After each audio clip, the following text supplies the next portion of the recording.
says it's all systems go for voter registration weekend. The Independent Electoral Commission's CEO, Mamabolo, has provided an update on the Commission's readiness for the weekend drive. We will welcome eligible citizens at 23,296 registration stations across our great land.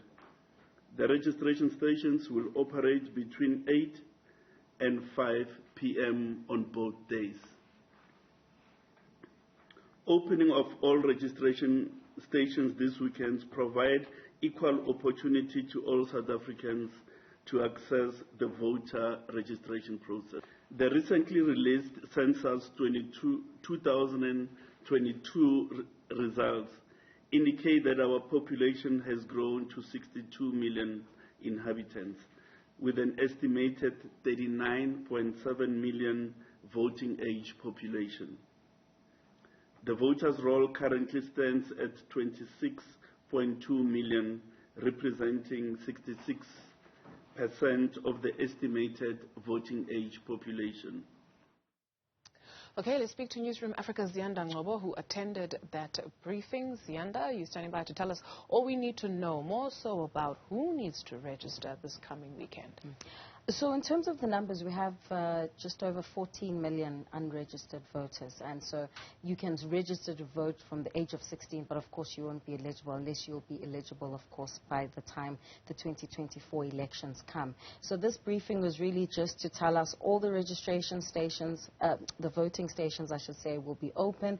And the main devices to be used there will be the voter management devices, which were rolled out in 2021, which will assist with fast-tracking the process. Of course, questions, because we live in a country that deals with load shedding, was whether or not if the VMDs then, happen to experience load shedding, if they go offline, what will happen then? So the IEC has assured citizens that whether the system is online or offline, the network that they use will be able to process all of those South Africans who will be registering to vote. Let's listen to what Mamabolo had to say.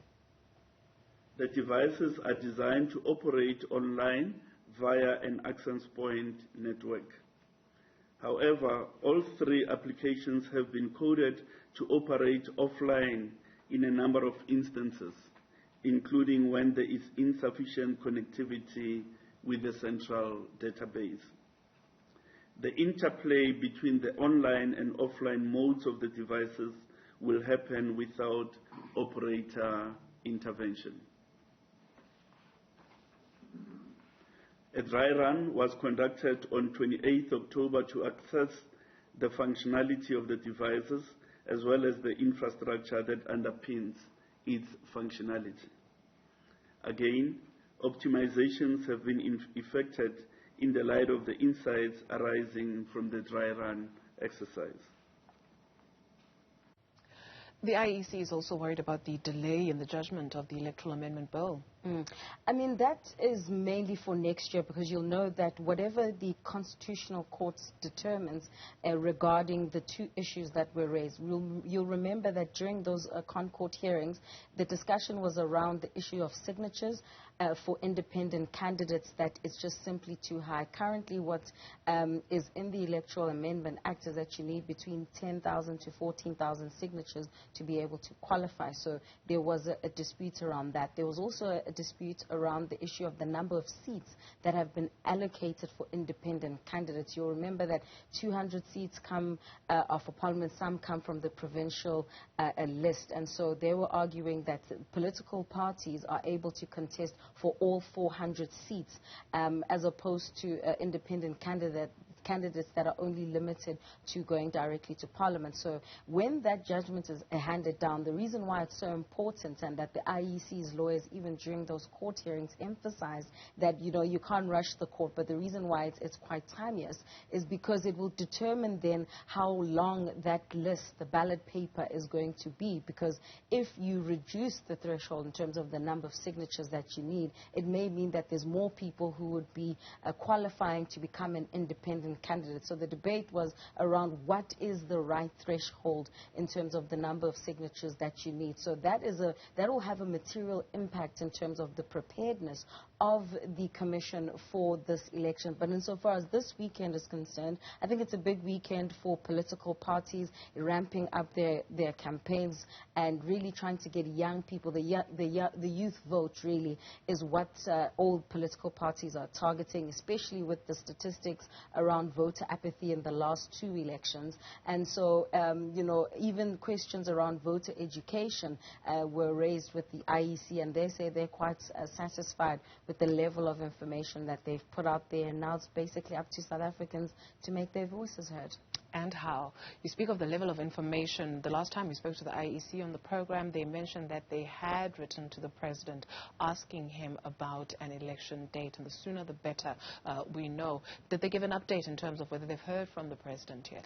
Not yet, but what we do know in terms of the law is that the likelihood is that the elections will either be mid-May and the deadline would be until August, the end of August. So somewhere between mid-May and the end of August is when the election could be held. I mean, the sooner the better, yes, but it goes back to the handing down of that judgment from the Constitutional Court regarding then the Electoral Amendment Act, because that will determine also, give the IEC an understanding of the level of preparedness, because the longer the ballot is as well, we might also see it taking longer for the IEC to declare elections. So we've got a record in the country where it usually takes about 3 days for the IEC to declare elections, and with other reports stating, that there has been a slight decline in, the confidence that the citizens of this country have in the Electoral Commission. There is that sense of worry that obviously if the ballot paper is longer, it takes longer to count,